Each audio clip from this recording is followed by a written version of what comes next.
हटिए, साइड में हटिए।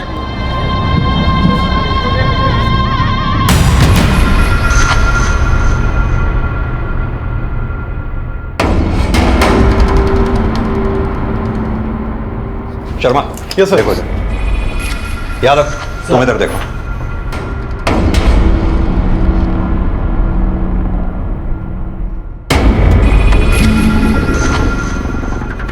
दीक्षित। सर।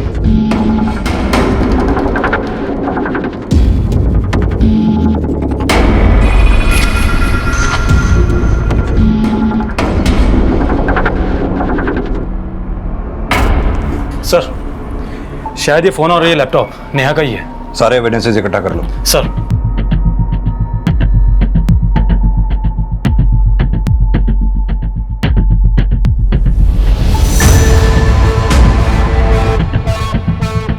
सर, वो एक्चुअली रात को एक छोटा सा गेट टुगेदर था। तो नेहा भी थी तुम लोगों के साथ इस पार्टी में? नहीं सर, वो हमारे साथ नहीं थी। वो तो पार्टी करना ही नहीं चाहती थी। वो तो कल रात से अपने कमरे में ही थी। नेहा कल रात से अपने कमरे में थी, तो फिर बालकनी से नीचे कैसे गिर गई? सर, हम सब लोग कल रात यहाँ हॉल में पार्टी कर रहे थे। हमें तो वॉचमैन ने आकर बताया कि नेहा बालकनी से। सर, मुझे तो लगता है कि शायद नेहा ने सुसाइड किया है। सुसाइड? सर, नेहा काफी टाइम से डिप्रेशन में थी। कल मैंने उसे कहा पार्टी ज्वाइन करने के लिए, लेकिन उसने कुछ खास रिस्पॉन्ड नहीं किया। नेहा, तुझे पता है ना मैंने हाउस पार्टी रखी है। चल जल्दी से रेडी हो जा। सर, जब से नेहा का जॉब छूटा था तब से वो गुमसुम रहने लगी थी। ये नेहा जॉब कहाँ करती थी? Sir, Neha AP news channel में रिपोर्टर थी, लेकिन कुछ टाइम पहले उसका जॉब छूट गया। एपी न्यूज की एक्स रिपोर्टर नेहा बिष्ट की रहस्यमयी ढंग से मौत हो गई है और शायद माना जा रहा है नेहा ने अपने ऊपर लगे आरोप से हताश होकर आत्महत्या कर ली। ये न्यूज रिपोर्टर्स को आपने बुलाया? नहीं सर, विकी ने इन्फॉर्म किया था। ये भी एक जर्नलिस्ट है। सर, मैं और नेहा बैचमेट थे। हम दोनों ने मास मीडिया का कोर्स साथ में ही किया था। आप लोगों के साथ कल रात कोई और भी था यहाँ पार्टी में? जी सर, कल रात 3 बजे तक अभय यहीं था, फिर वो चला गया था। अभय कौन? सर, नेहा का बॉयफ्रेंड। मैंने उसे इन्फॉर्म कर दिया, वो अभी आता ही होगा। नेहा की फैमिली या किसी रिश्तेदार को इन्फॉर्म किया आप लोगों ने? नहीं सर, एक्चुअली मुझे उनके बारे में कुछ ज़्यादा पता नहीं है। बस इतना जानती हूँ कि नेहा का नेटिव प्लेस रोहतक है। शायद अभय को उनके बारे में कुछ पता होगा। सर, अमृता कह रही है कि नेहा ने सुसाइड किया है, लेकिन नेहा के रूम से तो कोई सुसाइड नोट मिला ही नहीं। सर, इस फ्लैट के ओनर मिस्टर बग्गा से मेरी बात हुई। उन्होंने बताया कि अमृता के इस फ्लैट से रोजाना शोर शराबे की काफ़ी आवाज़ें आती थी और अमृता का अक्सर नेहा से भी झगड़ा होता रहता था। सोसाइटी में अमृता के नाम से काफ़ी कंप्लेंट्स हैं। नहीं सर, मेरा ऐसा कोई बड़ा झगड़ा नहीं था नेहा के साथ। हम दोनों रूममेट से तो कभी कभी छोटी मोटी अनबन हो जाया करती थी। कुछ छिपा तो नहीं रही ना आप हमसे? नहीं सर, ऐसा कुछ भी नहीं है। अमृता जी, आपका ये फ्लैट हमें फॉरेंसिक टीम को हैंड ओवर करना होगा। तब तक ये फ्लैट सील रहेगा। आप अपने रहने का इंतजाम कहीं कर लीजिए और जहाँ भी आप जाएं हमें बता के जाइएगा और अपना फ़ोन ऑन रखिएगा। जब तक ये साबित नहीं हो जाता कि नेहा ने सुसाइड किया है, आप और आपके दोस्त हमें बताए बिना ये शहर छोड़कर कहीं नहीं जाएंगे।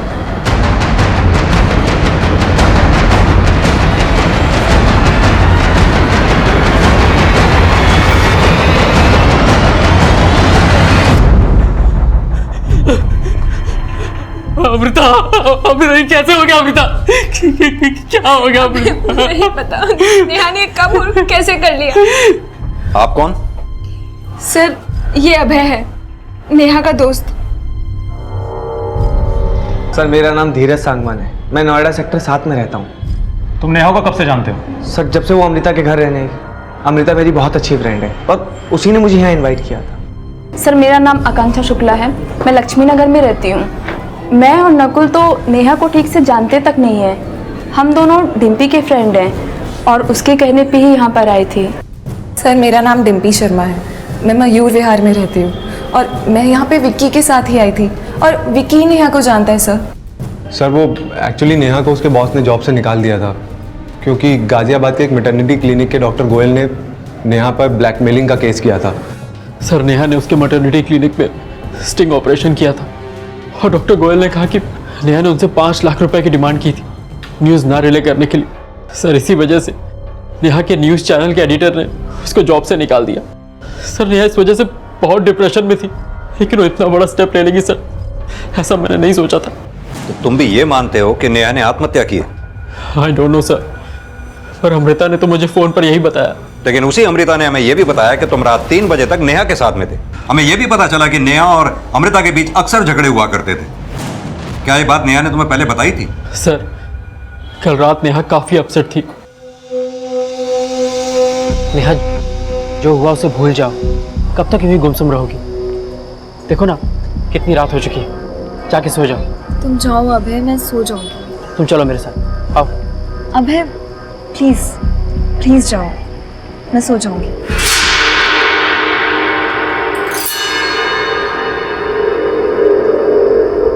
जब तुम यहां से गए तो नेहा बालकनी में ही थी। जी सर, पर वो अमृता की वजह से नहीं, अपनी जॉब को लेकर अपसेट थी। नेहा को कब से जानते हो? सर, करीबन 4 साल से हम दोनों रिलेशन में थे। कैसा रिलेशन? मेरा मतलब तुम दोनों शादी करने वाले थे? सर, शादी के बारे में तो अभी तक हमने नहीं सोचा था। नेहा के पेरेंट्स को पता है तुम दोनों के रिलेशन के बारे में? जी सर, नेहा ने हम दोनों के बारे में अपने पेरेंट्स को बताया था। उन्हें इन्फॉर्म किया तुमने? अभी तक तो नहीं सर।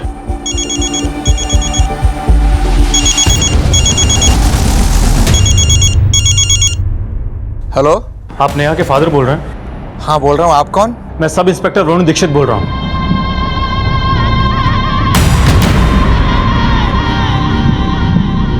नेहा एक छोटे शहर को बिलोंग करती थी। अपने माता पिता से दूर कामयाबी के सपने संजोए दिल्ली एनसीआर में एक लोकल न्यूज चैनल में एक क्राइम रिपोर्टर थी। लेकिन अपने प्रोफेशनल करियर की छोटी सी अवधि में उसने काफी नाम कमाया था, लेकिन वो बहुत जल्दी बदनाम भी हो गई। क्राइम रिपोर्टर नेहा बिष्ट पर पहले से ही ब्लैकमेलिंग का एक केस चल रहा था और वो केस बहुत जल्द इस इन्वेस्टिगेशन का एक हिस्सा बनने वाला था, क्योंकि शुरुआती जांच में यह सामने आ रहा था कि नेहा ने अपने ऊपर लगे ब्लैकमेलिंग के केस से डिप्रेस होकर आत्महत्या कर ली थी। लेकिन नेहा का किसी भी तरह का सुसाइड नोट पुलिस को नहीं मिला जो इस बात को पुख्ता कर दे। सर, जिस बिल्डिंग में नेहा की मौत हुई थी उस रात की सीसीटीवी फुटेज। यह आज तक करीब 4:45 बजे हुआ था।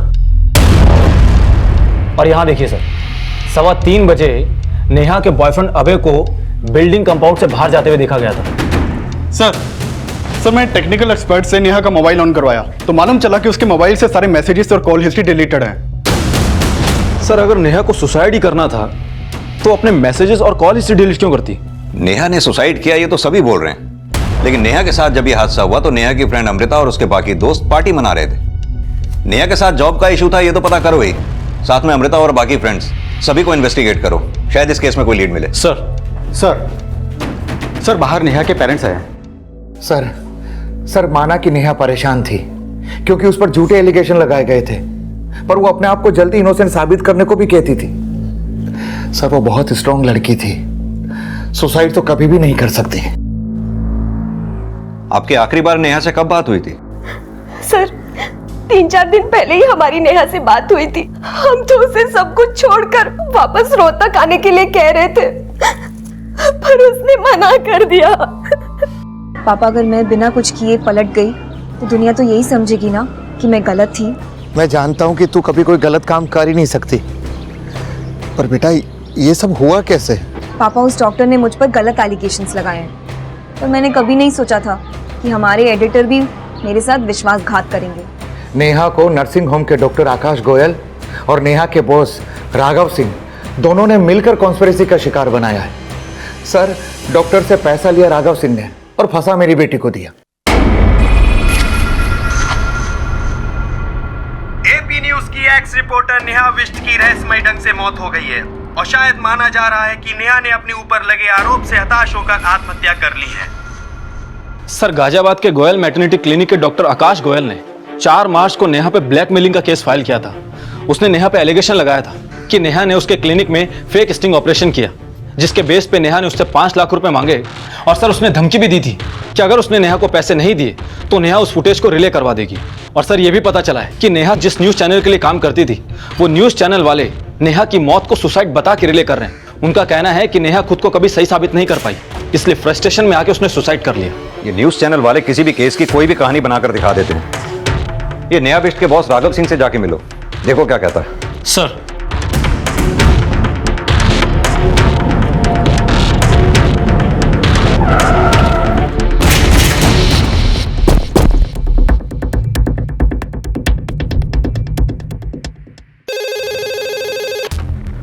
हाँ बोलो। सर, पीएसआई वरुण दीक्षित आपसे मिलने आए हैं। हाँ सर, नेहा हमारे न्यूज चैनल में ही काम करती थी, लेकिन मैंने सोचा नहीं था वो इस हद तक गिर जाएगी। कहानियां तो हमने भी काफी सुनी उस केस को लेकर, लेकिन आप क्या सोचते हैं, क्या डॉक्टर गोयल का एलिगेशन सही था? सही होगा, क्योंकि नेहा के पास कोई फुटेज नहीं थी जिससे ये साबित हो सके कि वो अपने क्लिनिक में सेक्स डिटर्मिनेशन टेस्ट करते हैं। और मैंने नेहा को जॉब से निकाल दिया तो उसने दूसरे न्यूज चैनल पे जाके मेरे खिलाफ बोलना शुरू कर दिया। मैंने डॉक्टर अशोक गोयल का स्टिंग ऑपरेशन किया था और मुझे पता चला कि उनके हॉस्पिटल में इलीगल सेक्स डिटर्मिनेशन टेस्ट होता है। मैं चाहती थी कि वो लोग सब एक्सपोज हो जाएं, लेकिन मेरे चैनल के एडिटर राघव सिंह ने ये स्टिंग ऑपरेशन रिले ही नहीं किया, क्योंकि उस गोयल ने उनको पैसे खिला रखे थे और ये राघव के कहने पर ही उन्होंने मुझ पर ब्लैकमेल का झूठा एलिगेशन लगाया है। सर, नेहा टेंशन सीकर थी, ये सब करके वो चीप पब्लिसिटी पाना चाहती थी। मुझे गलत साबित करने के लिए बहुत हाथ पैर मार रही थी, लेकिन कुछ कर नहीं पाई और इसी फ्रस्ट्रेशन में उसने सुसाइड कर लिया। नेहा के मरने के बाद भी उसके करियर पर लगा दाग ज्यों का त्यों रहा, लेकिन नेहा ने सुसाइड किया था या ये अबेटमेंट ऑफ सुसाइड था या फिर मर्डर, ये अभी साफ होना बाकी था। और नेहा की पोस्टमार्टम रिपोर्ट भी इन सभी संभावनाओं की तरफ इशारा कर रही थी। सर नेहा की पोस्टमार्टम रिपोर्ट। सर, नेहा की मौत हाइट से गिरने की वजह से हुई है, लेकिन सर नेहा की बॉडी पर कई जख्म भी थे और ये जख्म उसकी मौत से पहले के हैं। सर, शायद नेहा को कोई फिजिकली असॉल्ट करता था। Physically assault? जी सर। सर, हो सकता है कि नेहा का जो बॉयफ्रेंड है अभय, वो उसे फिजिकली असॉल्ट करता हो, क्योंकि उन दोनों का 4 साल से रिलेशन था और जिस रात को नेहा की मौत हुई थी उस रात भी अभय नेहा के साथ था। लेकिन अभय के बारे में नेहा के पेरेंट्स ने कोई गलत बात तो बोली नहीं थी। नेहा अक्सर हम लोगों से अभय के बारे में बात करती थी। अभय नेहा का काफी अच्छा दोस्त था। सर, मैंने अमृता और अभय के कॉल रिकॉर्ड चेक किए तो मालूम चला है कि इन दोनों की काफी बातें होती थी। दीक्षित, कहीं ऐसा तो नहीं यह अभय, अमृता और नेहा दोनों के साथ ही? हो सकता है सर, लेकिन सर मैंने नेहा के कॉल रिकॉर्ड्स भी चेक किए थे तो मालूम चला है कि नेहा ने आखिरी बार कॉल भरत शर्मा को किया था उसकी मौत से आधे घंटे पहले। ये भरत शर्मा कौन है? सर, ये भरत शर्मा वही है जिसने नेहा का इंटरव्यू लिया था, जिसमें नेहा ने डॉक्टर गोयल और राघव पर एलिगेशन लगाए थे। सर, नेहा की जिस दिन बॉडी हमें मिली थी उस दिन भी वो क्राइम सीन पर रिपोर्टिंग कर रहा था। ये अभय, अमृता और भरत तीनों को थाने बुलाओ। सर। ये वही बिल्डिंग है जिसके 4थे फ्लोर पर नेहा रहती थी। फिलहाल पुलिस ने इस फ्लैट को सील कर दिया है। सर, मैं नेहा को बहुत पहले से जानता था, अक्सर हमारी मुलाकात रिपोर्टिंग के वक्त होती थी, बल्कि वो मेरी अच्छी दोस्त भी थी। जब हमें नेहा की डेड बॉडी मिली थी हमें पता चला उस दिन सुबह 4:15 बजे नेहा ने तुम्हें कॉल किया था। जान सकता हूं तुम्हारी क्या बात हुई थी नेहा से? एक्चुअली सर, नेहा और अभय के बीच अनबन चल रही थी। मैं, अभय और नेहा कॉन्फ्रेंस कॉलिंग पर थे। सर, मैं अभय को समझा रहा था वो नेहा को थोड़ा स्पेस दे। कैसा स्पेस? सर, नेहा कुछ दिनों से उस केस को लेकर अपसेट थी, इसलिए उनके रिलेशन पर असर पड़ रहा था। हमें पता चला है अभय और अमृता के बीच काफी फोन कॉल हुआ करते थे, तो क्या अभय और नेहा के झगड़े की वजह यही तो नहीं थी? सर, इसके बारे में तो मैं आपको कुछ नहीं बता सकता, बल्कि अभय खुद नेहा पर शक करता था कहीं उसका किसी और के साथ अफेयर तो नहीं। किसी के साथ अफेयर है? कौन है वो? ऐसा कुछ नहीं है, वो सिर्फ शक करता था। सिर्फ शक ही करता था या उस पर हाथ भी उठाता था? सर, वो उसके लिए थोड़ा पॉजिटिव था, इसलिए शायद उस पर हाथ भी उठाता होगा। तुम्हें क्या लगता है नेहा ने आत्महत्या अभय से तंग आके की या उस केस की वजह से? सर, नेहा को मैं जितना जानता हूँ उससे तो लगता है नेहा कभी सुसाइड नहीं कर सकती। अगर नेहा सुसाइड नहीं कर सकती तो फिर उसका मर्डर करेगा कौन? आए दिन इस बच्चे को चोट लगती रहती है। 3 दिन पहले इसका सर फट गया था और आज ये जल गया। प्लीज ध्यान रखिए, बहुत छोटा बच्चा है। सर, अभय सिर्फ मेरा दोस्त है, मेरा कोई अफेयर नहीं था उसके साथ। लेकिन अभय तो नेहा से ज्यादा तुमको कॉल करता था। एक्चुअली सर, अभय को नेहा पे शक था। उसे लगता था कि नेहा का किसी के साथ अफेयर चल रहा है, इसीलिए वो मुझे नेहा पे नजर रखने के लिए कहता था। नजर रखने के लिए कहता था या तुम दोनों मिलकर नेहा को रास्ते से हटाने का प्लान बना रहे थे? नहीं सर, ऐसा कुछ नहीं है, पर यह बात सच है कि मुझे नेहा पर शक था कि उसका किसी लड़के से अफेयर था। किससे अफेयर था उसका? ये मुझे नहीं पता सर, पर मैंने उसे कई बार किसी लड़के के साथ देखा था। सर, मैं उस लड़के का चेहरा तो नहीं देख पाया, पर मैंने नेहा की बॉडी पर कई बार लव बाइट्स देखे थे। और इसीलिए तुम नेहा को मारा करते थे। नेहा की पोस्टमार्टम रिपोर्ट से हमने पता किया तुम उसे न सिर्फ मारा करते थे बल्कि उसे फिजिकली असॉल्ट भी किया करते थे। सर, मैं नेहा से प्यार करता था, मैं क्यों उस पर हाथ उठाऊंगा? तो पुरुष के शरीर पर घाव के निशान आए कहां से? सर, हो सकता है उसके उस बॉयफ्रेंड ने उसको मारा हो। चालाक बन रहा है। उस रात भी तेरा नेहा के साथ झगड़ा हुआ था या नहीं? सर, मैं मानता हूं कि मेरा नेहा से झगड़ा हुआ करता था, पर मैंने कभी नेहा पर हाथ नहीं उठाया सर। सर अभय चाहे जो बोले, लेकिन मैं जानती हूँ वो जब भी आता था नेहा को मार कर ही जाता था। और तुम फिर भी अभय के कहने पर नेहा की जासूसी करती थी। लेकिन सर मैंने अभय को बोल दिया था कि मुझे नहीं लगता कि नेहा का किसी और के साथ अफेयर चल रहा था। इनफैक्ट नेहा तो अभय से प्यार करती थी, लेकिन अभय जब भी घर आता था उसे पीट कर ही जाता था।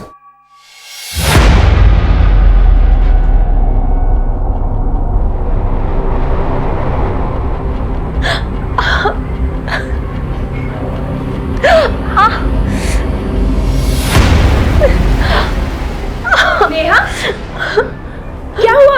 अमृता, क्या हुआ बता? अमृता, अभय ने मुझे बहुत मारा था। सर नेहा एक नंबर की झूठी थी। अमृता क्या वो सबसे यही झूठ बोलती थी कि मैं उसको मारता रहता हूँ, जबकि सर सच ये है कि मैंने उस पर आज तक हाथ नहीं उठाया। लेकिन लाश तो नेहा की ही मिली ना। लेकिन सर जब ये हादसा हुआ मैं तो वहाँ था ही नहीं। सर मैं आपको उस दिन अभय के बारे में बताना चाहती थी, और मुझे तो ये भी लग रहा था कि शायद नेहा ने अभय से तंग आकर सुसाइड कर ली। अगर नेहा ने सुसाइड किया है तो नेहा के फोन से मैसेजेस और कॉल हिस्ट्री किसने डिलीट की? सर नेहा अपने मैसेजेस और कॉल हिस्ट्री डिलीट कर दिया करती थी ताकि मुझे पता ना चल सके वो किससे बात करती थी। हमने नेहा के कॉल रिकॉर्ड स्टडी किए, पता चला कि नेहा भरत शर्मा और विकी के अलावा और किसी से बातें नहीं करती थी, और तू किसी तीसरे की ही बातें कर रहा है। सर भरत पर तो नहीं, पर विक्की पर मुझे शक था। सर नेहा को उस दिन जिस लड़के के साथ मैंने देखा वो विक्की था या कोई और मुझे नहीं पता, पर उस रात पार्टी में विक्की था। सर अभय सिर्फ शक करता था, लेकिन कभी प्रूव नहीं कर पाया कि मेरा नेहा के साथ कोई अफेयर है। नेहा को मैं बहुत अच्छे से जानता हूँ, उसका किसी के साथ भी कोई अफेयर नहीं था। अभय बेवजह उस पर शक करता था और उसको मारता भी था। सर उस रात भी अभय ने नेहा को मारा था? उस रात का तो मुझे कोई भी आइडिया नहीं। हम सब लोग बाहर पार्टी कर रहे थे और नेहा और अभय पूरा टाइम रूम में थे। नेहा जब बालकनी से गिरी तो अभय वहां से जा चुका था, पर तुम वहीं थे। सर मेरे साथ तो मेरे दोस्त भी थे वहां पे, लेकिन उस रात नेहा अमृता के कहने पे बाहर आई। हम सबके कहने पे उसने एक सेल्फी ली और सबको साफ साफ बोला कि कोई भी उसे डिस्टर्ब ना करे। तो हम में से कोई भी उसके पास गया ही नहीं सर। इसीलिए तुम्हें और तुम्हारे फ्रेंड्स को लगता है कि नेहा ने सुसाइड किया? सर नेहा अभय की वजह से भी डिप्रेस थी, अपनी जॉब छूटने की वजह से भी डिप्रेस थी। अब हो सकता है कि इन सब चीजों से परेशान होकर उसने सुसाइड किया हो। सर आप लोगों ने मुझे कब से यहाँ बिठा के रखा है? मैंने कहा तो मैंने नेहा पे हाथ नहीं उठाया। लेकिन सब तो यही बोल रहे हैं कि तू नेहा को मारा करता था। सर जो लोग आपसे ऐसा बोल रहे हैं एक बार उनसे जाके पूछिए, क्या किसी ने भी मुझे नेहा को मारते हुए देखा था? एक बात बता, अगर तुझे नेहा पे शक था तो तूने उसे छोड़ा क्यों नहीं? सर मैं नेहा से प्यार करता था, पर वो मेरे बारे में अपने दोस्तों से झूठ बोलती थी उनकी सिंपैथी पाने के लिए। सर वो सिर्फ मेरे इमोशंस के साथ खेल रही थी ताकि मैं उसकी फाइनेंशियल हेल्प करता रहूं। सर आप ही बताइए, अगर उसे मुझसे इतनी ही प्रॉब्लम होती तो वो 4 साल तक मेरे साथ रिलेशन कंटिन्यू क्यों करती? सर नेहा का जो कैरेक्टर अभय प्रोजेक्ट करने की कोशिश कर रहा है, उससे लगता तो नहीं है कि नेहा सुसाइड करेगी। लेकिन अभय सच बोल रहा है, इस बात की क्या गारंटी है? लेकिन सर ये बात तो साफ है कि नेहा पर ब्लैकमेलिंग का केस चल रहा था, और अगर हम ये मान लें कि अभय ने हमें जो बताया वो सच है, तो अभय के पास में नेहा को मारने का मोटिव है। अगर ये मर्डर है तो उस घटना से पहले अभय तो वहां से 1.5 घंटा पहले जा चुका था। सर ऐसा भी तो हो सकता है कि पार्टी में जितने लोग मौजूद थे अभय ने उनमें से किसी को पैसा देकर ये काम करवाया हो। लेकिन अमृता और विकी दोनों ने ही अभय के खिलाफ बोला था। सर अभय चाहे जो बोले, लेकिन मैं जानती हूँ वो जब भी आता था नेहा को मार कर ही जाता था। अभय बेवजह उस पर शक करता था और उसको मारता भी था। सर बाकी बचे धीरज, आकांक्षा, डिम्पी और नकुल। दीक्षित अगर ये मर्डर है तो इसका कनेक्शन उन सभी लोगों से है जो उस रात उस पार्टी में मौजूद थे। सभी को अच्छी तरह से इन्वेस्टिगेट करो। Okay sir. ये समझने के लिए पुलिस अब नेहा का चरित्र समझने की कोशिश कर रही थी। पार्टी में मौजूद सभी लोगों को फिर से खंगाला जा रहा था।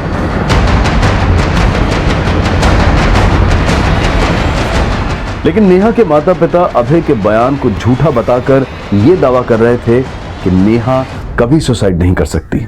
सर हमें नहीं मालूम था कि अभय नेहा पर ऐसा घटिया आरोप लगाएगा। लेकिन क्या नेहा ने आपको कभी बताया था कि उसे फिजिकली असॉल्ट किया जा रहा था? नहीं सर, उसने हमसे कभी कुछ नहीं बताया।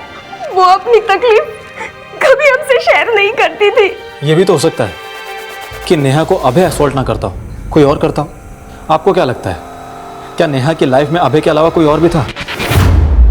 सर क्या बात कर रहे हैं आप? नेहा अभय से बहुत प्यार करती थी, पर हमें क्या मालूम था कि राघव सिंह और डॉक्टर गोयल के अलावा अभय ने भी नेहा की नाक में दम कर रखा था।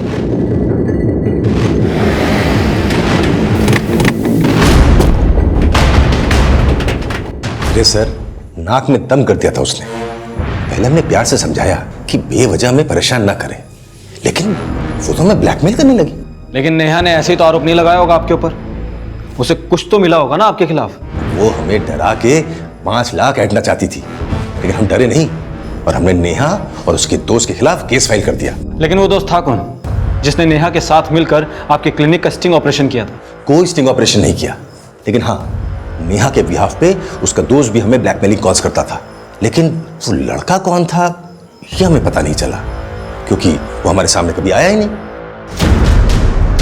सर, गाजियाबाद पुलिस ने बताया था कि नेहा ने एक लड़के के साथ मिलकर डॉक्टर गोयल को ब्लैकमेल किया था।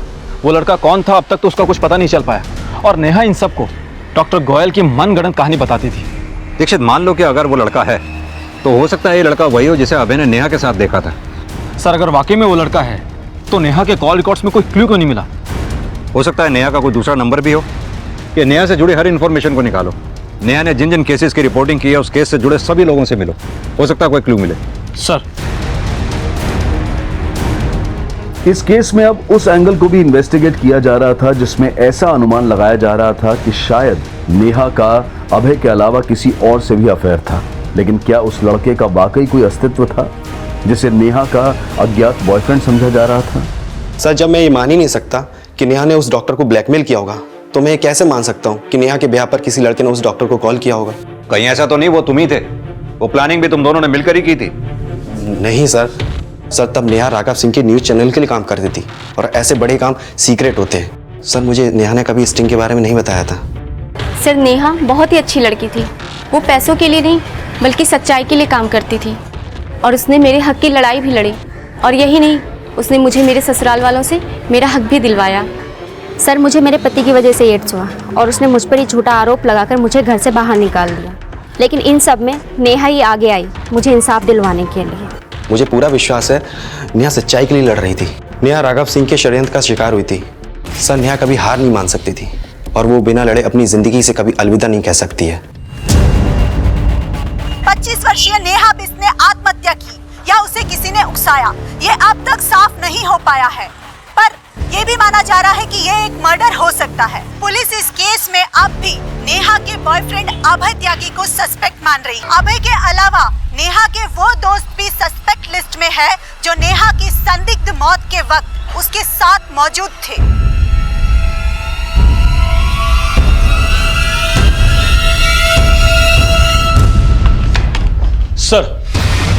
सर, नेहा का अभय के अलावा किसी और से अफेयर था ये तो मालूम नहीं चला है।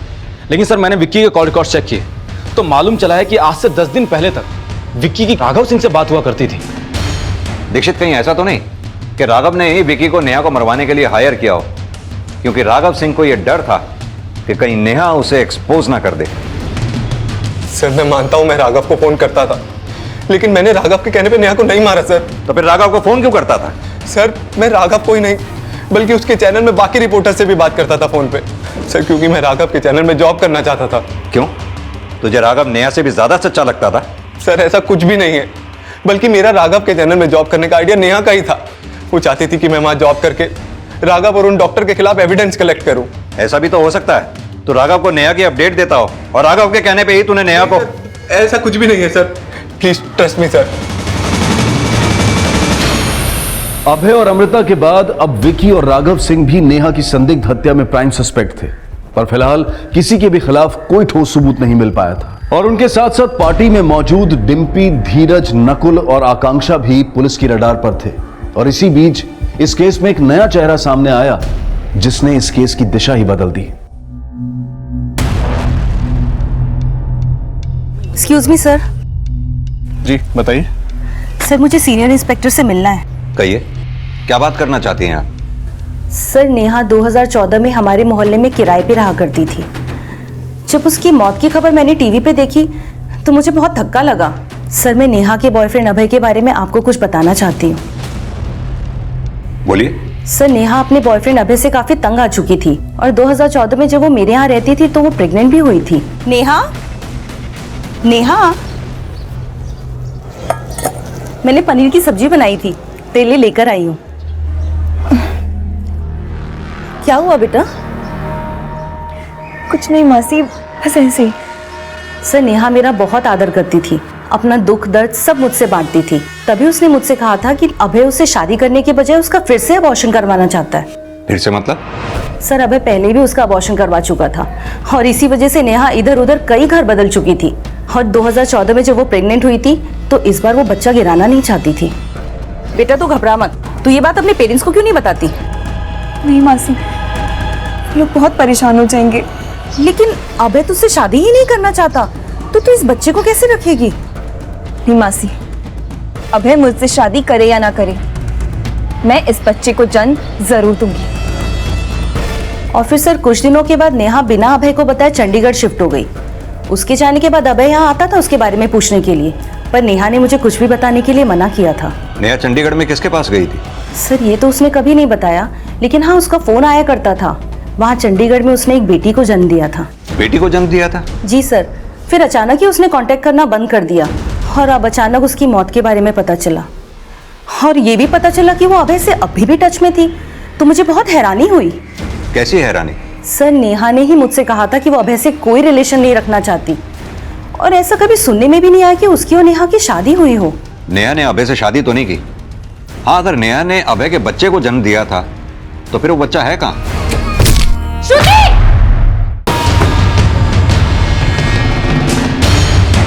हमें पता चला है कि 2014 में नेहा ने एक बच्ची को जन्म दिया था। क्या नेहा ने आप लोगों को बताया था इस बारे में? नेहा किसी बच्चे को जन्म कैसे दे सकती है सर? ये सरासर झूठ है। देखिए, नेहा जहाँ चंडीगढ़ में रह रही थी वहाँ की एक लेडी के मुताबिक नेहा ने दिसंबर 2014 में एक बच्ची को जन्म दिया था। उस दौरान या उससे पहले क्या आप लोग मिले थे नेहा से? नहीं सर, जून 2014 में तो चंडीगढ़ एफएम में जॉब करती थी नेहा।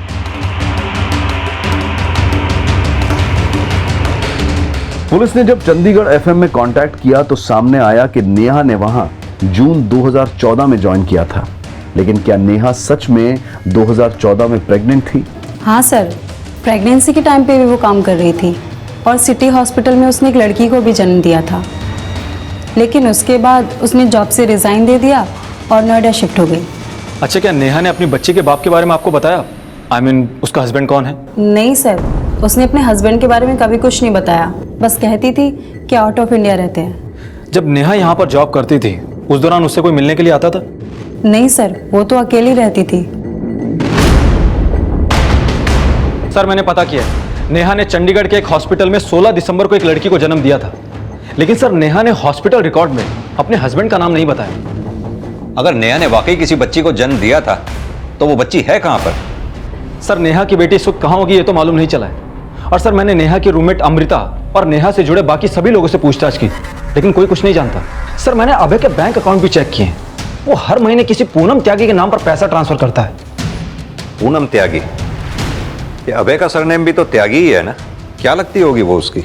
सर, पूनम त्यागी का अकाउंट जिस बैंक में है वो रोहतक में है और अभय का नेटिव भी रोहतक में है। अभय के बयान शुरू से ही सस्पिशियस रहे हैं। ऐसा करो, रोहतक जाओ, शायद वहां अभय और नेहा के बारे में कुछ जानकारी हासिल हो। सर,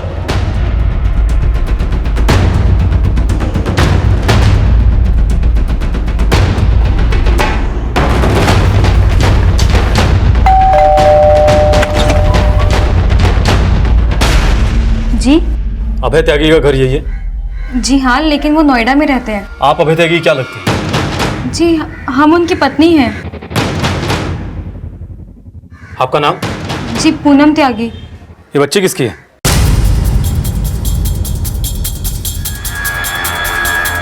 हमारी और अभय जी की शादी 5 साल पहले हुई थी। वो शुरू से ही नोएडा में काम करते थे। शादी के 1 साल बाद उनकी माँ का देहांत हो गया, लेकिन फिर भी वो हमें अपने साथ नहीं ले गए। महीने 2 महीने में वो आते हैं हमसे मिलने और फिर वापस चले जाते हैं। नाराज क्यों हो रही हो? इस बार आऊँगा तो ज़्यादा दिन रुकूंगा, ठीक है?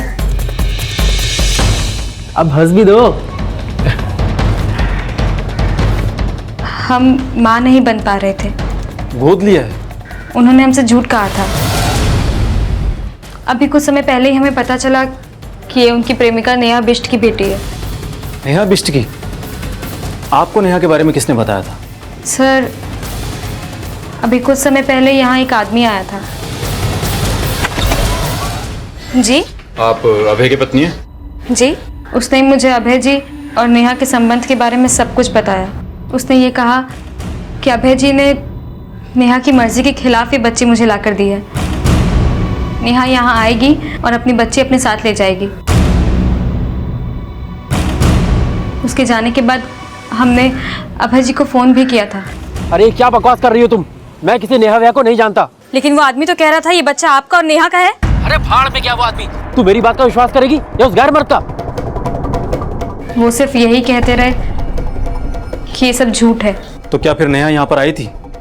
नहीं सर, लेकिन थोड़े टाइम पहले हमें पता चला कि नेहा ने सुसाइड कर लिया नोएडा में। अच्छा, जिस आदमी ने नेहा की बच्ची के बारे में आकर आपको बताया था, वो आदमी कौन था?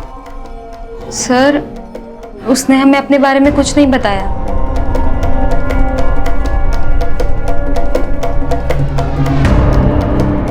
इनमें से कोई था? नहीं सर। अच्छा, उस आदमी का आप स्केच बनवा सकती हैं? जी।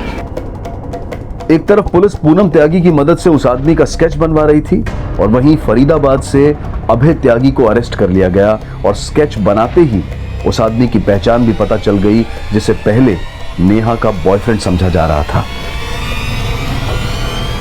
ये तो प्राइवेट डिटेक्टिव भानु प्रताप जैसा दिखता है। सर, नेहा ने बताया था कि अभय ने जबरदस्ती उसके बच्चे को कहीं छुपा दिया। मैं उसके कहने पर यह पता लगा रहा था कि आखिर अभय ने नेहा के बच्चे को गायब कहां किया।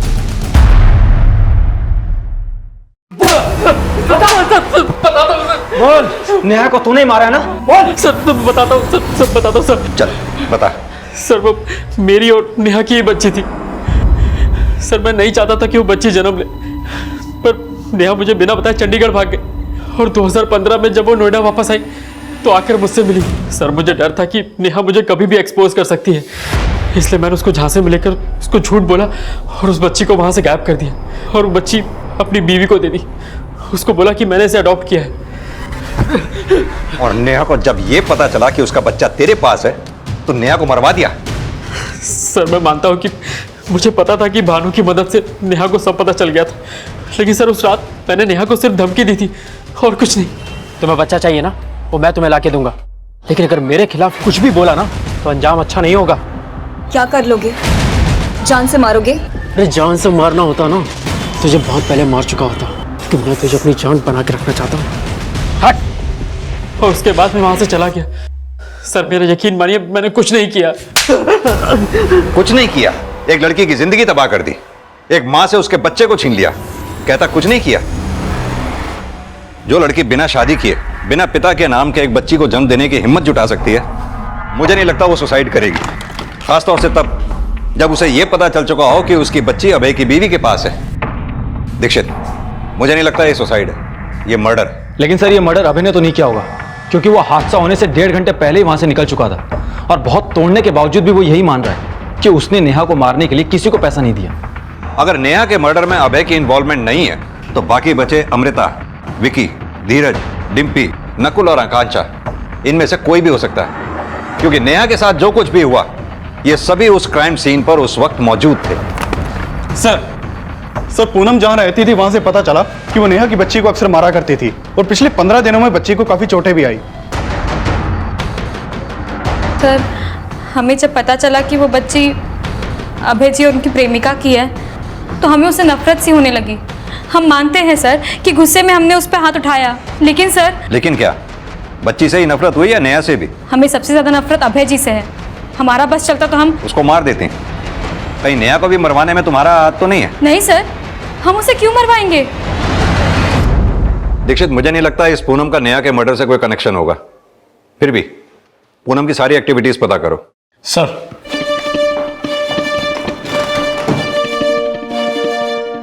पूनम त्यागी, डॉक्टर गोयल और राघव सिंह का कनेक्शन अब क्राइम सीन पर मौजूद धीरज, अमृता, डिम्पी, आकांक्षा, नकुल और विकी से जोड़कर भी इन्वेस्टिगेट किया जा रहा था और इस केस को नए सिरे से नई दिशा देने की कोशिश की जा रही थी। और इसी दौरान क्राइम सीन की एक फोटो ने पुलिस का ध्यान अपनी ओर खींचा। सर, ये देखिए, नेहा की डेड बॉडी पर जो कपड़ा है वो राइट शोल्डर से फटा हुआ है और पार्टी के दौरान ली गई सेल्फी में कपड़ा बिल्कुल ठीक है।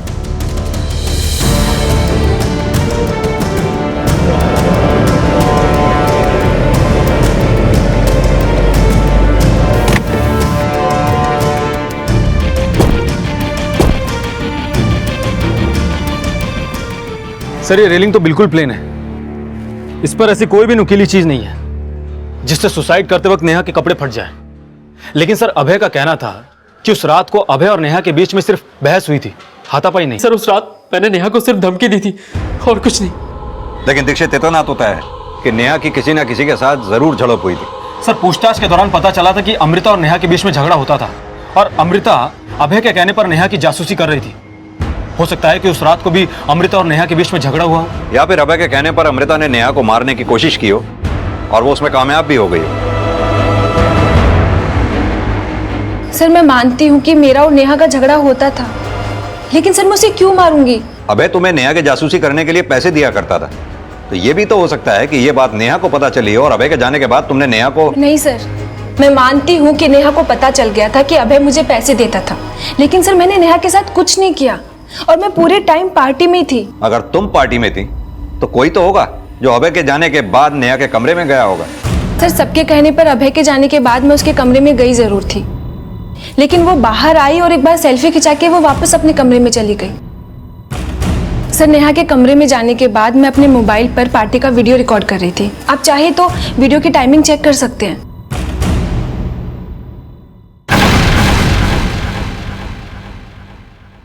सर ये देखिए, इसकी डिटेल्स अच्छी तरह से चेक करो।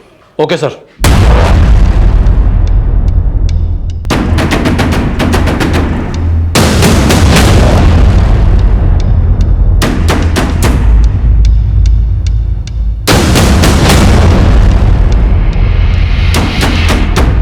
सर आप खाम का मेरे ऊपर चेक कर रहे हैं। नेहा की बॉडी 4:45 बजे बालकनी से नीचे गिरी और हमें पता चला है कि तो 4:30 बजे से 4:45 बजे तक नेहा की पार्टी में नहीं था।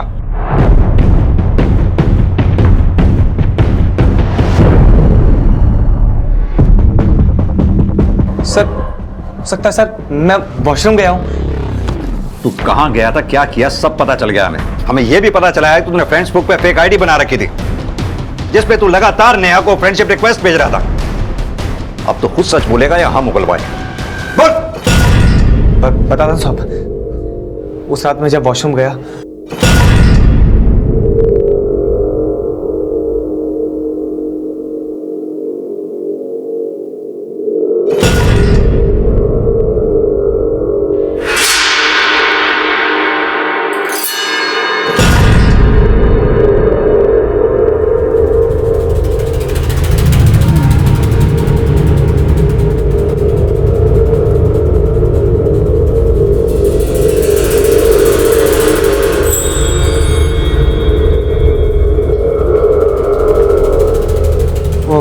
नेहा, वो तुम अभय को भूल क्यों नहीं जाती? धीरज मुझे अकेला छोड़ दो, प्लीज जाओ यहाँ से। मैं तुम्हें छोड़कर कैसे जा सकता हूँ नेहा? मैं फिक्र करता हूँ तुम्हारी। धीरज तुम होश में नहीं हो, जाओ यहाँ से। नेहा मेरी बात सुन, मैं होश में हूँ Neha. I love you Neha. जो तुम मुझे बोल रहे हो ना, जाकर अपनी गर्लफ्रेंड अमृता को बोलो, वही तुम्हें जवाब देगी। क्या हुआ, डर लग रहा है? तुम तो बोलोगे नहीं, मैं जाकर सबको सच बताती हूँ।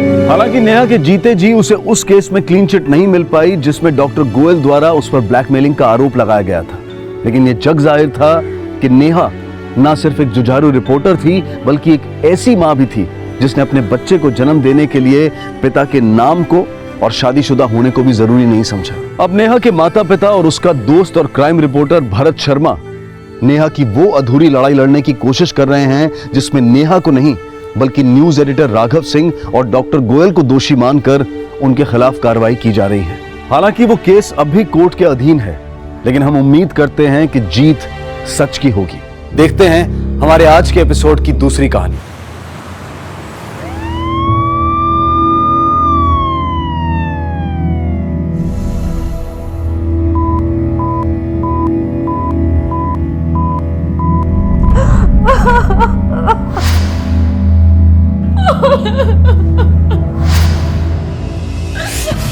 अस्मी मत रो।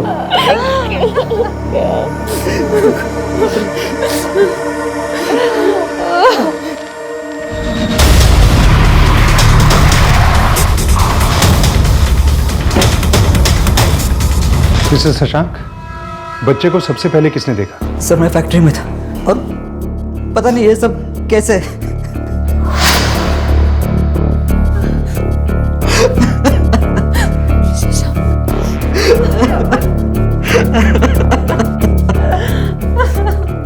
कोई बात नहीं, आप संभालिए अपने आप को।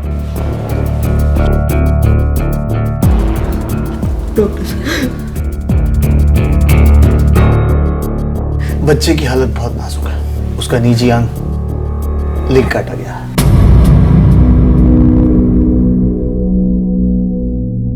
मेरा बच्चा, कोई उसके साथ ऐसा कैसे? डॉक्टर साहब वो ठीक तो हो जाएगा ना? देखिए मैं कोई झूठा दिलासा तो नहीं देना चाहता क्योंकि खून काफी बह गया है और वो बहुत नन्ही सी जान है। अगले 24 घंटे काफी क्रूशियल है, हम पूरी कोशिश करेंगे।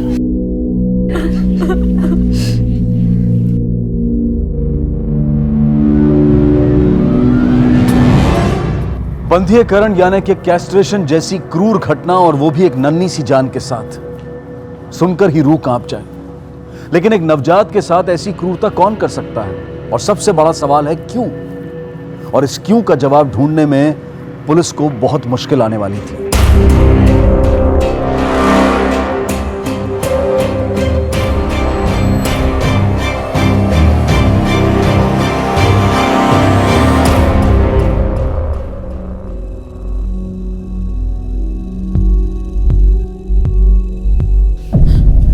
मुझे मेरे बच्चे से मिलना है। अभी उसकी कंडीशन बहुत क्रिटिकल है, आप धीरज रखिए।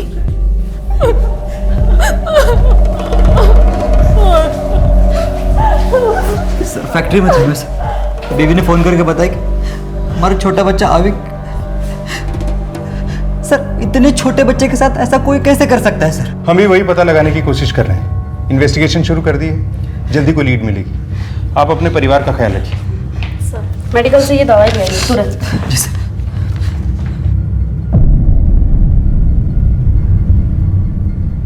बचना नहीं चाहिए वो। इंस्पेक्टर साहब, जिसने भी ये घिनौनी हरकत की है वो बचना नहीं चाहिए। लेकिन उसके लिए आपको हमारी मदद करनी होगी अस्मी जी। मैं आपकी मदद कैसे कर सकती हूँ सर? उस दिन क्या हुआ था? आप दोनों, मतलब आप और आपकी सास के घर में होते हुए भी कोई अनजान शख्स घर के अंदर कैसे आया? बहुत रातों से सो नहीं पाई थी सर, अभी का ध्यान रखते रखते, इसलिए छुट्टी लेकर घर पर ही थी। और जब अभी सो गया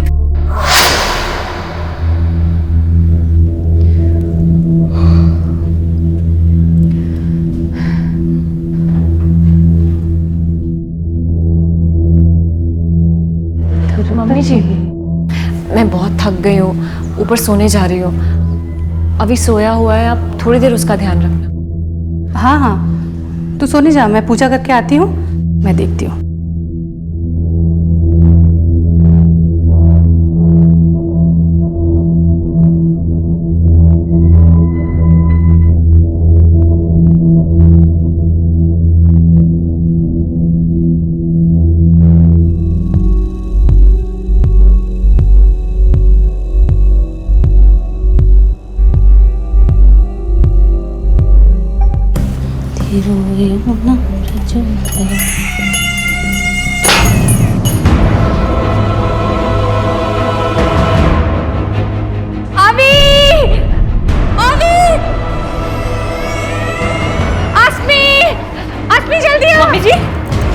मम्मी जी जल्दी आ बेटा, यावी को क्या हो गया? मम्मी जी, मम्मी जी। देखा जी, शांत हो जाइए। क्या आपने किसी को भागते हुए देखा था? नहीं। क्या हुआ होगा अस्मी जी के बच्चे को? पता नहीं, पुलिस पूरे घर की तलाशी कर रही है।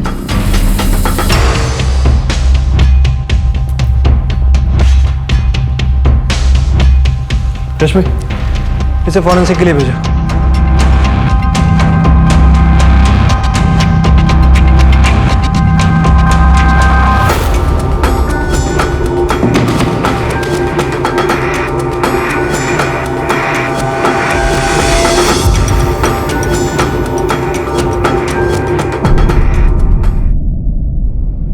क्या हुआ बेटा? पता नहीं पापा, पुलिस आई हुई है।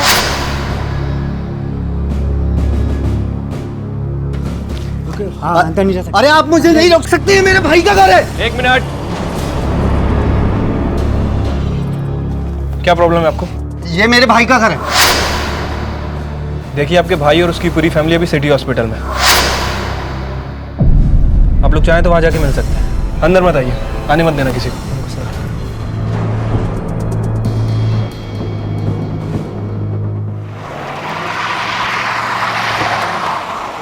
सर, कैंची का इस्तेमाल किया गया था, घर में ही मिली थी। सर, मैंने फॉरेंसिक टेस्ट के लिए भेज दी है। ऐसा कौन कर सकता है? सर, जिसने भी किया बड़ी आसानी से घर में घुसा और एक कांड करके चला गया। इसके पीछे कोई साधारण कारण तो हो नहीं सकता, क्योंकि बच्चे को जान से मारने की कोशिश नहीं की गई, सिर्फ उसे बधिया बनाने के उद्देश्य से उसके निजी अंग पे वार किया गया। इसके पीछे जरूर कोई पागल मनोवैज्ञानिक कारण जुड़ा होगा। हो सकता है सर। एक रूपरेखा तैयार करो, कौन ऐसा जुर्म कर सकता है? क्या किसी को बेटा पैदा होने से तकलीफ थी, या फिर लड़के को अपने लिए कोई खतरा समझता हो? ठीक है सर। सर, मैं अड़ोस पड़ोस में भी पूछताछ करवाता हूँ। तब तक बच्चे के माँ बाप से एक बार फिर से बात करके देखते हैं, शायद अब वो कुछ बताने की स्थिति में हो। ठीक है सर।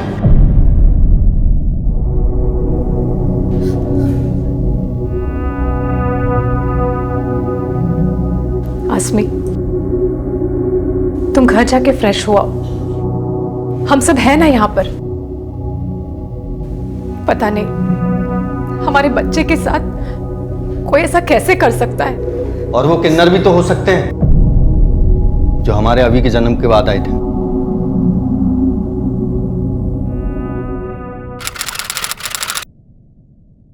हाय हाय, लाओ बधाई ला बच्चे की। अरे, अब कुछ दिन पहले मैंने आपको 2000 रुपए दिए थे, आप लोग फिर आ गए।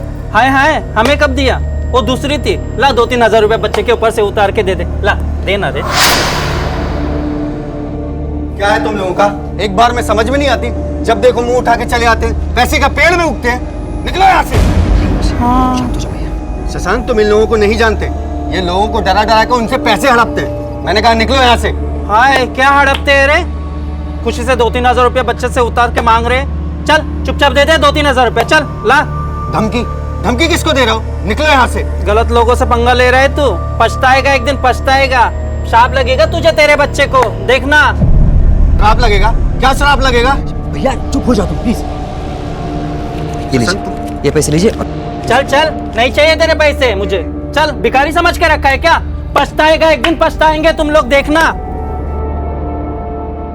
सर, वो उस दिन बहुत बददुआ देकर गई थी, वो कुछ भी कर सकती थी। उसके बारे में तो पता चल ही जाएगा, लेकिन वो घर के अंदर कैसे घुसी, जो अंदर से बंद था, और कोई रास्ता भी नहीं है घर में आने का। ये घर की चाबी किसी और के पास भी होती है क्या? हाँ, एक चाबी मेरे घर पर है, लेकिन सिर्फ उस दिन मेरे बच्चे घर पर थे। मैं और हर्षनी तो ऑफिस गए हुए थे।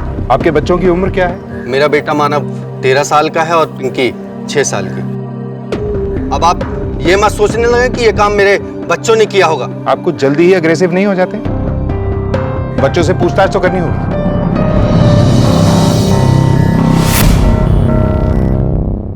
तुम्हें पक्का यकीन है कि उस घर में कोई नहीं आया था? ऐसा भी हो सकता है कि कोई इस घर से चाबी लेकर गया। नहीं, मैंने किसी को नहीं देखा था और यहाँ पे भी कोई नहीं आया था। हो सकता है तुम्हारा ध्यान ना गया हो, तुमने ध्यान ना दिया हो। बच्चा थोड़ी ना हूँ मैं। जब मम्मी पापा ऑफिस जाते हैं तो पिंके का ख्याल मैं ही रखता हूँ। 1 मिनट के लिए भी नजर नहीं हटती है मेरी। पिछले कुछ दिनों में तुमने किसी संदिग्ध आदमी को देखा? नहीं अंकल। नहीं सर, ऐसा तो कुछ भी नहीं देखा था। Thank you.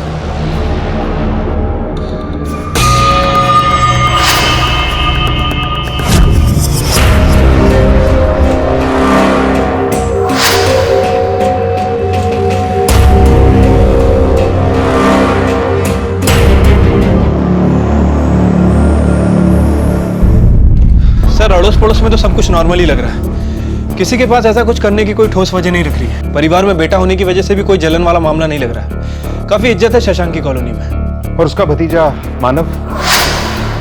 सर, मानव के बारे में कुछ खास बात पता चली नहीं है। थोड़ा एटीट्यूड वाला है, काफी गुस्से में रहता है, अपने बाप पे गया है सर। वो बच्चा मानव हर वक्त एक चाकू अपने पास रखता है। लेकिन किसी ने तो अपनी भड़ास निकाली है इस नन्ही सी जान पर। हो सकता है सर। वैसे सर, इस कहानी में किन्नर भी है। शशांक और आजिक्या ने उस किन्नर की काफी बेइज्जती की थी, वो भी पूरी कॉलोनी के सामने। सर, हो सकता है कि इसी किन्नर ने अपनी बेइज्जती का बदला लेने के लिए सब किया। इस वक्त शक हमें सभी पे करना है। पता करो ये कहाँ मिलेगी। सर मैंने खबरियों को अलर्ट कर दिया, जल्दी उसके बारे में पता चल जाएगा। और मानव के बारे में भी पता करो, हो सकता है उसने किया, क्या उसके पास कोई वजह थी? उसके स्कूल में पता करो, दोस्तों से पता करो, और अजिंक्या की बेटी पिंकी, उससे भी बातचीत करो। उस वक्त वो थी मानव के साथ, शायद वो कुछ बोल दे। ठीक है सर।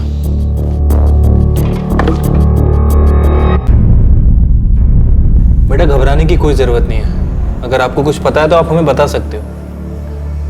बेटा अंकल जो पूछ रहे हैं वो बोलो, डरना नहीं, गुड गर्ल। आप अपने चाचा के घर जाते हो? जब अभी हुआ था जब गए थे, पापा लेके गए थे। आपको अभी पसंद है? अच्छा आज सुबह आप कहाँ थे? आज स्कूल की छुट्टी थी, आज हम लोग घर के अंदर थे।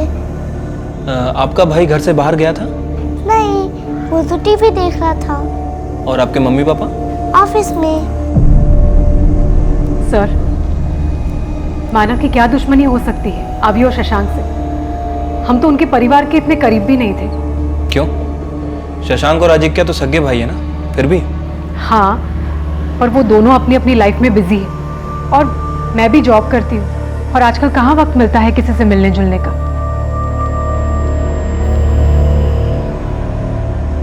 कुछ खा लो, खा लो।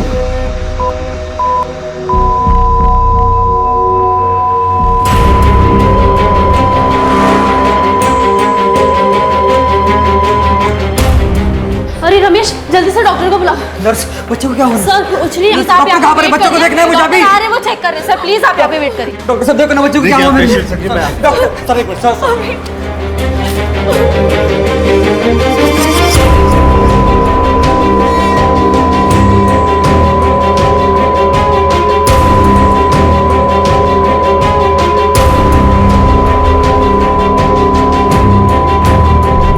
दे राजा, कुछ दे दे। छुट्टा नहीं है मेरे पास, अब जा। अरे राजा भला होगा तेरा, चिकने दे दे, दुआ देंगी मैं तुझे। नहीं तो आगे चल के तेरा एक्सीडेंट हो गया तो। ठीक है ला दे। हाय हाय भगवान अच्छा रखे।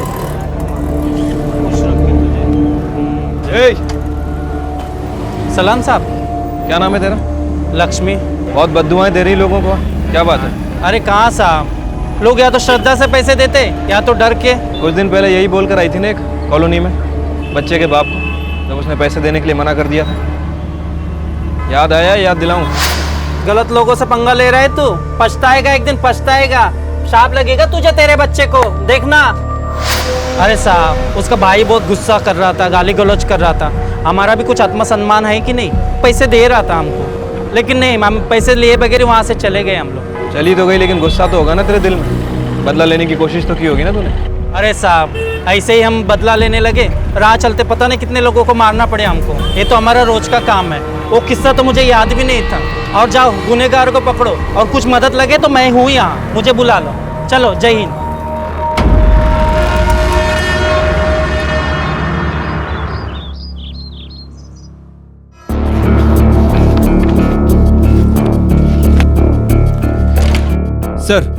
सर उस समय मानव घर में ही था, किसी ने उसे घर से बाहर निकलते हुए नहीं देखा। सर सैटरडे उसकी स्कूल की छुट्टी भी थी, और सर वो मानव दूसरे बच्चों को डराने के लिए चाकू रखा है, पर इस केस के साथ उसका कोई लेना देना नहीं है। हमने पूरी छानबीन की है। उस दिन वो अपनी बहन पिंकी के साथ ही था। और लक्ष्मी?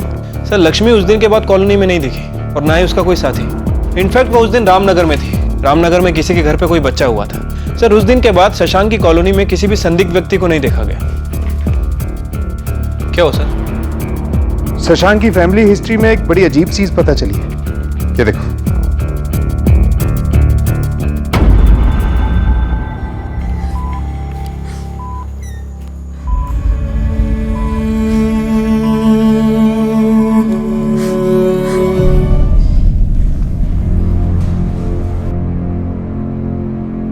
इंस्पेक्टर साहब। अस्मी कहाँ है? जी अंदर है। बुलाइए, हमें उनसे कुछ बात करनी। सर आप मुझसे पूछ लें, क्या बात है सर? देखिए बेहतर होगा हम उन्हीं से बात कर लें। आप बुलाइए उन्हें। नर्स अस्मी जी को बुलाइए। जी।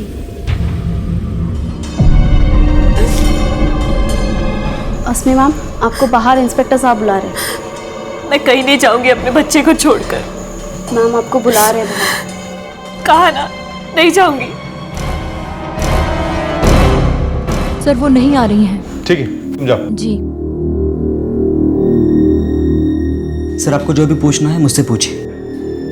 हमने आपकी फैमिली रिपोर्ट देखी है। अभी का जन्म आपकी शादी के 7 महीने के अंदर हुआ है, जबकि अस्मी जी की डिलीवरी प्रीमेच्योर नहीं थी। अस्मी की डिलीवरी की रिपोर्ट के हिसाब से अभी ठीक 9 महीने के बाद पैदा हुआ था। इसीलिए हमें अस्मी से बात करनी है। क्या आपको इसके बारे में पता था? कहीं शादी से पहले अस्मी जी का किसी नहीं सर, बिल्कुल नहीं सर। अस्मी शादी के पहले प्रेग्नेंट थी, लेकिन सर अभी मेरा ही बच्चा है। शादी के पहले मैं और अस्मी रिश्ते में थे। सर जब अस्मी प्रेग्नेंट हुई तो हमने जल्दबाजी में शादी करने का फैसला लिया। सर आप चाहे तो अस्मी से बात पूछ सकते हैं। लक्ष्मी ने कुछ नहीं किया।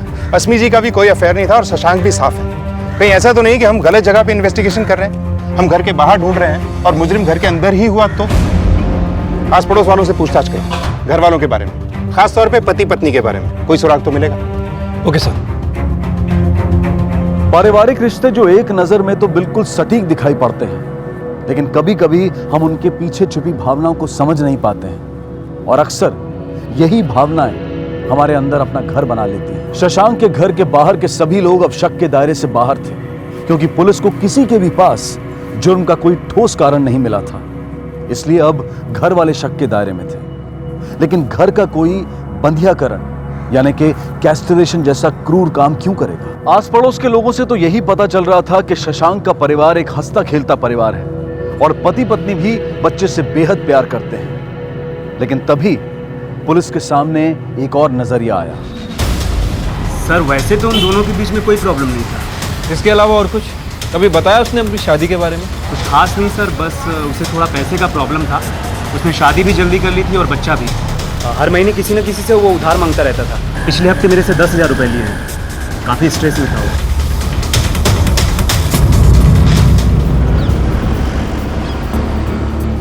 सिर्फ पैसों की तंगी की वजह से कोई अपने ही बेटे के साथ ऐसा कर सकता है क्या? सर हो सकता है कि बेटे को सारी परेशानियों की जड़ मानता हो। जो भी प्रॉब्लम उसे हो रही हो, इस सब का कारण वही हो।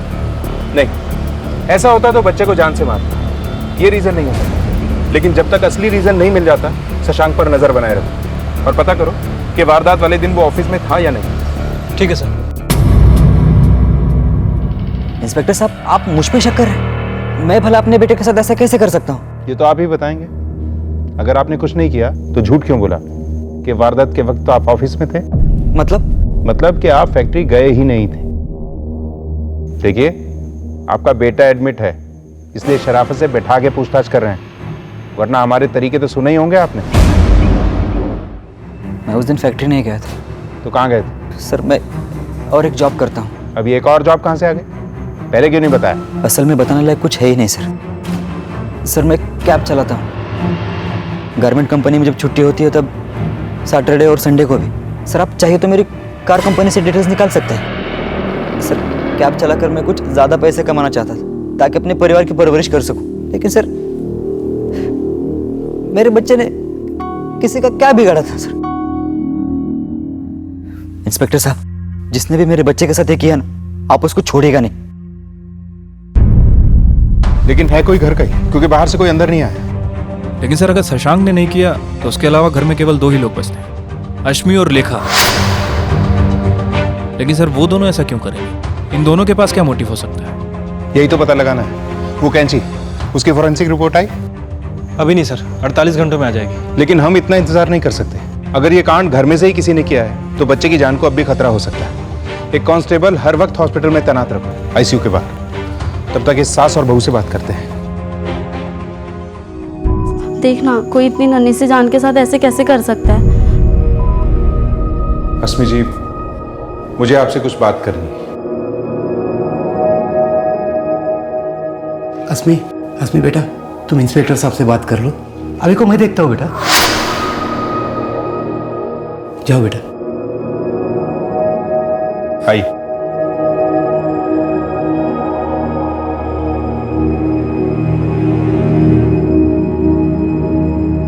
अस्मी जी, हमारी इन्वेस्टिगेशन एक अजीब से मोड़ पर आकर फंस गई। इसलिए मैं आपसे पूछना चाहता हूँ, आपको क्या लगता है इस सब में आपके पतिदेव या सासू माँ का हाथ हो सकता है? ये क्या कह रहे हैं सर आप? ऐसा कैसे हो सकता है? देखिए, हमने सभी संदिग्धों को टटोल कर देख लिया है, कुछ भी नहीं मिला। इस सब में किसी घर वाले का ही हाथ है, क्योंकि किसी बाहर वाले की घर के अंदर तक पहुंच नहीं हो सकती। सर शशांक ये सब करने के बारे में सोच भी नहीं सकता। और मम्मी जी,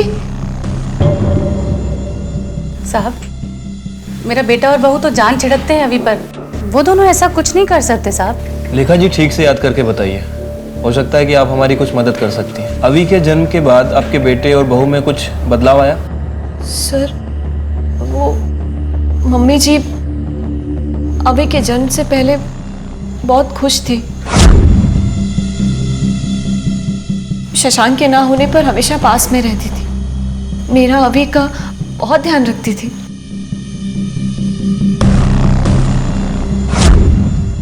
फिर थोड़ी बदल गई, पता नहीं क्यों। अस्मी थोड़ी चिड़चिड़ी हो गई थी, बहुत डिप्रेस रहने लगी थी अभी के जन्म के बाद। कुछ अलग सा बर्ताव करने लगी। अभी का सारा काम मैं करती थी, उसे संभालती थी। मम्मी कुछ ख्याल भी नहीं करती थी। पर आजकल तो ये होता ही है साहब, वो क्या कहते हैं उसे, पोस्टमार्टम डिप्रेशन। हाँ, शायद वही होगा। पर साहब, मुझे नहीं लगता मेरी बहू ऐसा कुछ कर सकती है। नहीं सर, मम्मी ऐसा नहीं कर सकती।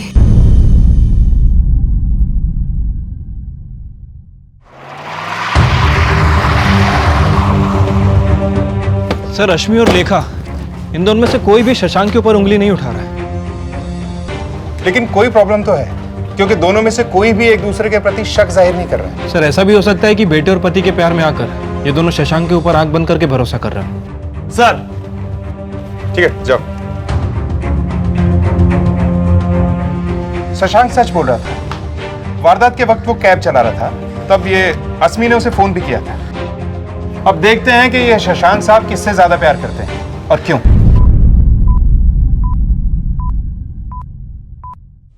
इंस्पेक्टर साहब आए थे, उन्हें शक है कि घर वालों में से किसी ने ये किया है। ऐसा कैसे हो सकता है? अच्छा, मम्मी जी, क्या वो ऐसा कर सकती है? तुम्हें याद है मैंने बताया था कि वो कुछ बदल सी गई है। हाँ? अच्छा,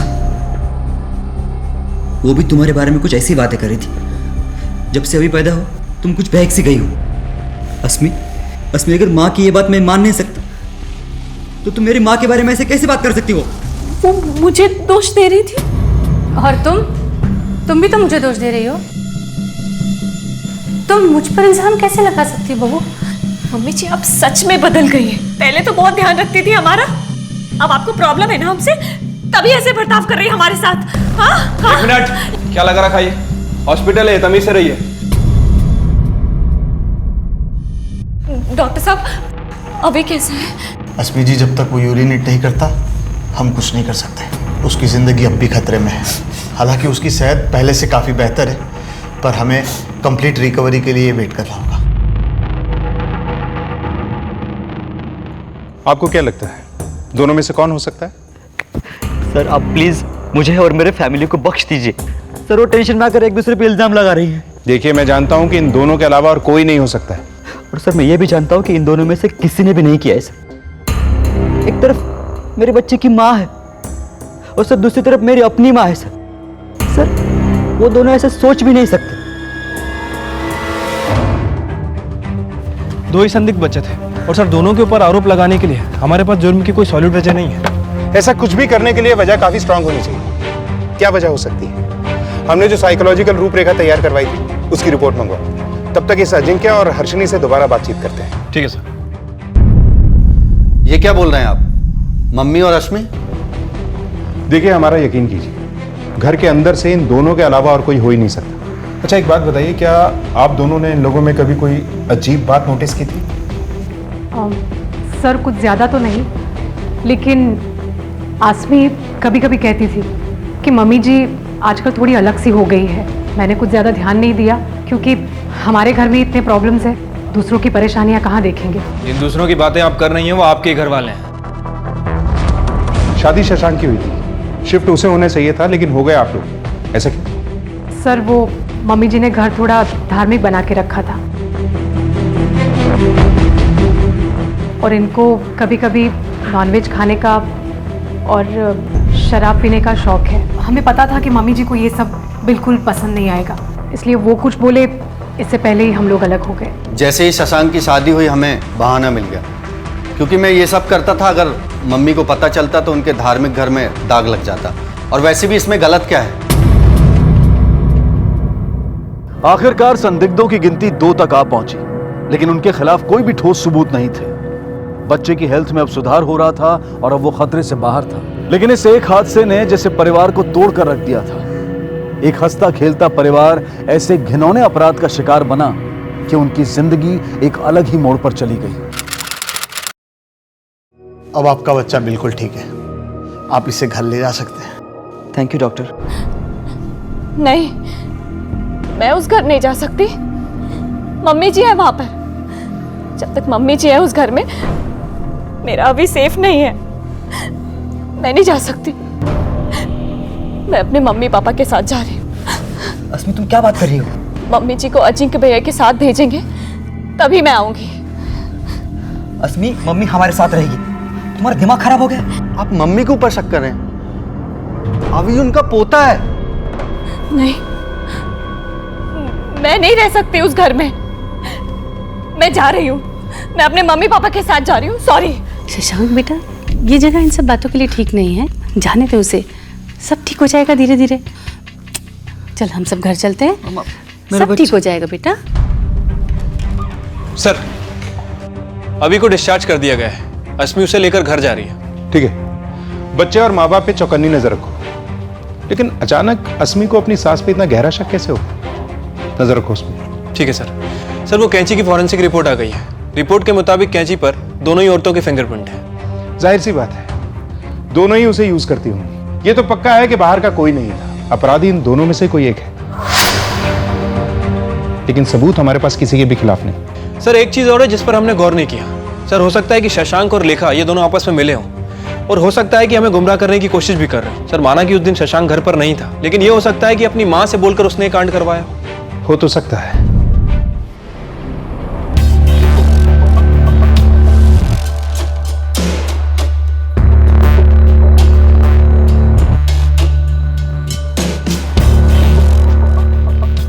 शशांक, चाय ठंडी हो रही है बेटा। तुझे फैक्ट्री नहीं जाना? माँ, इच्छा नहीं हो रही मेरी। शशांक, ये सब जिंदगी का हिस्सा है। तुझे सबसे अपने आप को संभाल कर रखना होगा ना। हम सब है ना, सब ठीक करेंगे। चलो उठ।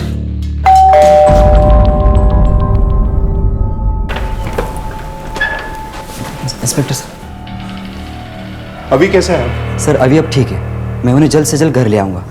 बस वो जरा सी डरी हुई सी है। मुझे तो चिंता इस बात की है साहब कि अभी उस पागल औरत के पास है। मैं तो शशांक से कह रही हूँ कि अभी को ले आए और भूल जाए उस औरत को। माँ बस करो अब। कितनी बार बता चुका हूँ कि अस्मी अपने बच्चे पे एक आंच तक नहीं आने देगी। पता नहीं शशांक, तुम्हारी आंखें कब खुलेंगी। शशांक जी, हम आपका डीएनए टेस्ट करवाना चाहते हैं। आई होप आपको कोई आपत्ति नहीं है। अस्मी शादी से पहले ही प्रेग्नेंट हो गई थी, इसलिए इस बात की पुष्टि कराना बहुत जरूरी है कि ये बच्चा आपका है। सर, आपको अभी भी लगता है कि अस्मी का कोई अफेयर था और उसी के चलते मैंने बच्चे पे हमला किया?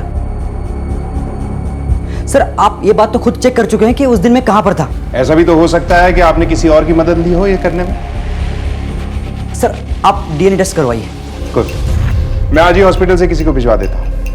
सर, आप अपना टाइम बर्बाद कर रहे हैं। अरे मेरे अभी को बचाइए उस औरत से। वहां उसकी जान को खतरा है। देखा जी, हमें क्या करना है वो हमें पता है। मैं भिजवाता हूँ आज ही हॉस्पिटल से। सर, शशांक तो बड़ी आसानी से डीएनए टेस्ट के लिए मान गया। मतलब वो मकसद नहीं है, फिर कौन हो सकता है? सर, लेखा जी को पूरा भरोसा है कि यह काम उसकी बहू ने किया है। आज तक कभी उसे ऊंची आवाज में बात करते हुए नहीं देखा। आज पहली बार वो यही कह रही थी कि यह काम उसकी बहू ने किया है। सर, हो सकता है कि बच्चे की चिंता में काफी टेंशन में। शायद अस्मी के मायके जाके चेक करते हैं। ठीक है सर।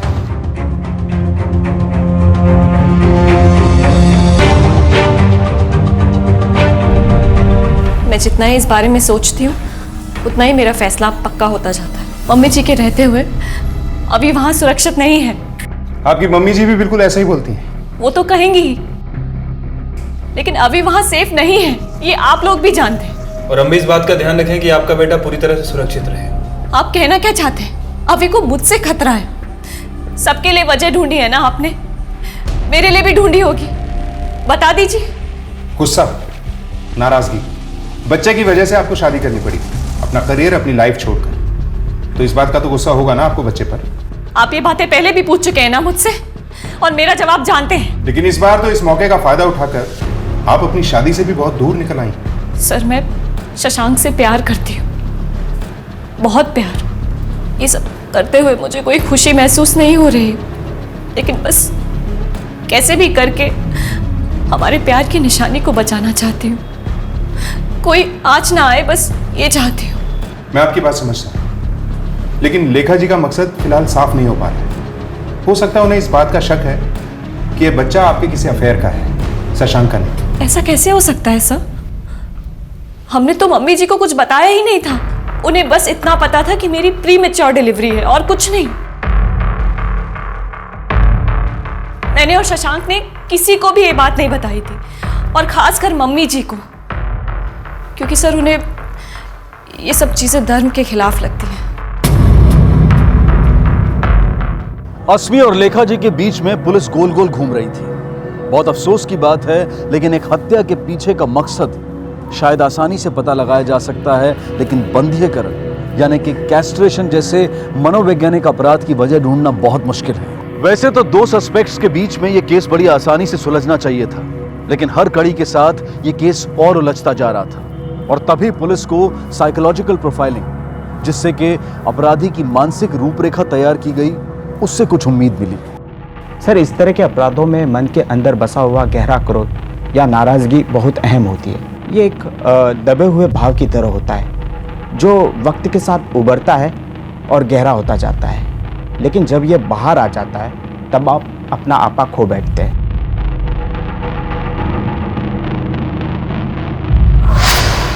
सर, लेखा जी को पूरा भरोसा है कि यह काम उसकी बहू ने किया है। आज तक कभी उसे ऊंची आवाज में बात करते हुए नहीं देखा। आज पहली बार वो यही कह रही थी कि यह काम उसकी बहू ने किया है। सर, हो सकता है कि बच्चे की चिंता में काफी टेंशन में। अस्मी जी, आपको बाहर इंस्पेक्टर साहब बुला रहे। मैं कहीं नहीं जाऊंगी अपने बच्चे को छोड़कर। मैम, आपको बुला रहे हैं। कहा ना, नहीं जाऊंगी। सर, वो मम्मी जी अभी के जन्म से पहले बहुत खुश थी, पर कुछ दिनों बाद कुछ अलग सा बर्ताव करने लगी। ये सब मम्मी जी की वजह से हुआ है। अरे अभी होने के बाद तो ये उससे चिड़चिड़ करने लगी थी। मैं चिड़चिड़ करती थी कि आप कर रही थी? मैं तो शशांक से कह रही हूँ कि अभी को ले आए और भूल जाए उस औरत को। यस। क्या हुआ सर?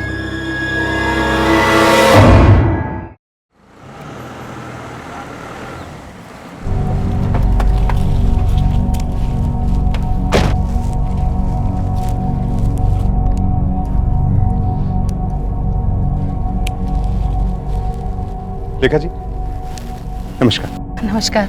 आपसे कुछ बात करनी थी। चलिए ना, अंदर चल के बात करते हैं। नहीं, आप करिए, काम करिए प्लीज।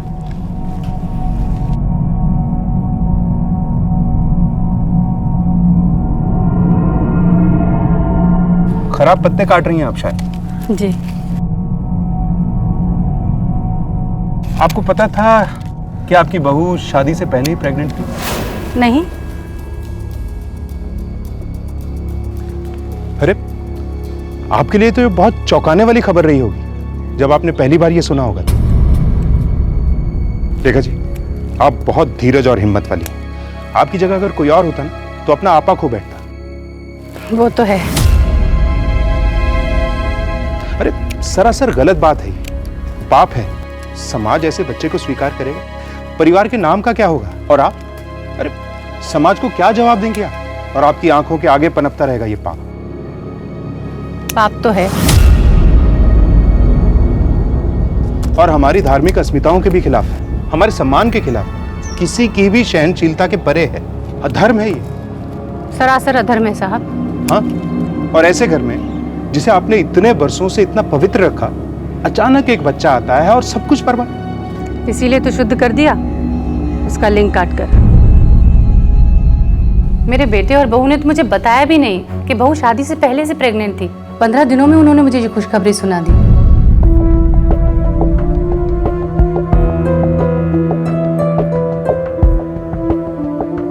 अरे क्या हुआ? क्या बात है? कुछ बोलोगे भी?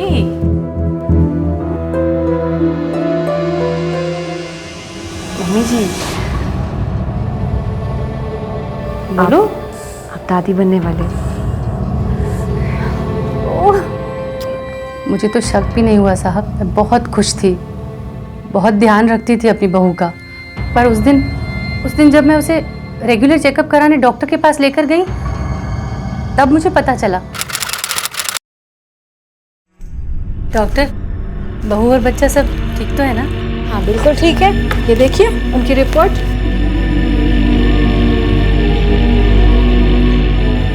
डॉक्टर, ये बच्चा कुछ ज़्यादा जल्दी बड़ा नहीं हो रहा? जल्दी तो नहीं, 5 महीने में बच्चे का इतना ही विकास होता है।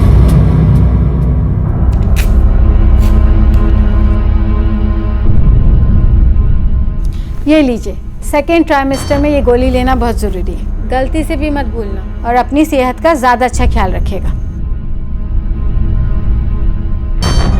उन्हें लगा कि मुझ जैसी अनाड़ी को कुछ समझ नहीं आएगा। मैंने बहुत सोचा, मैं सब समझ चुकी थी। वो बच्चा एक कलंक था मेरी बहू पर और मेरे परिवार पर। उसके साथ तो यही होना था। उस दिन जब अस्मी उसे सुलाकर सोने गई,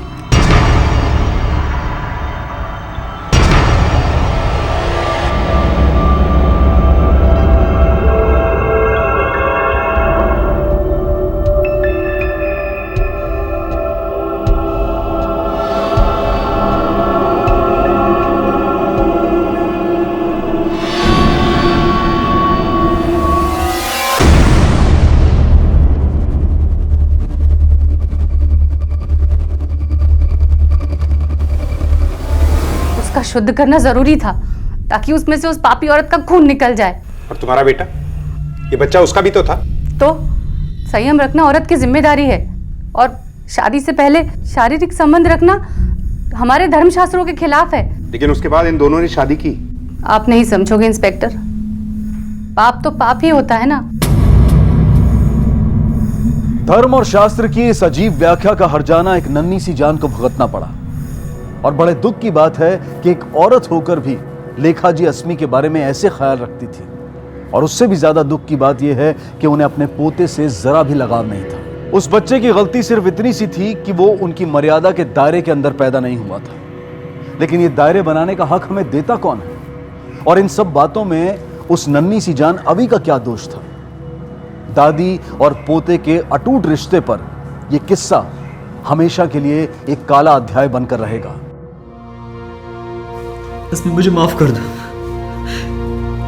मुझे नहीं पता था कि मेरी माँ इट्स ओके शशांक, इसमें तुम्हारी गलती नहीं थी।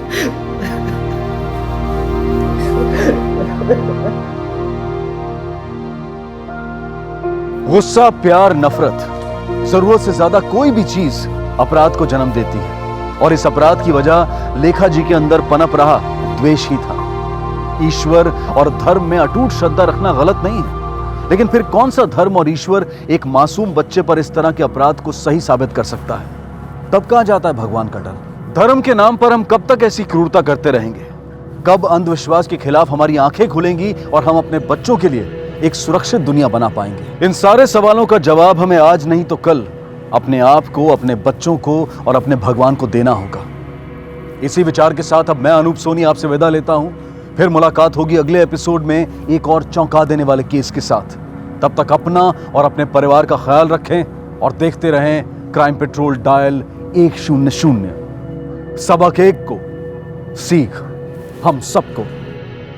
जय हिंद। इस तरह के और भी एपिसोड देखने के लिए हमारे चैनल को सब्सक्राइब करें और बेल आइकन दबाना ना भूलें।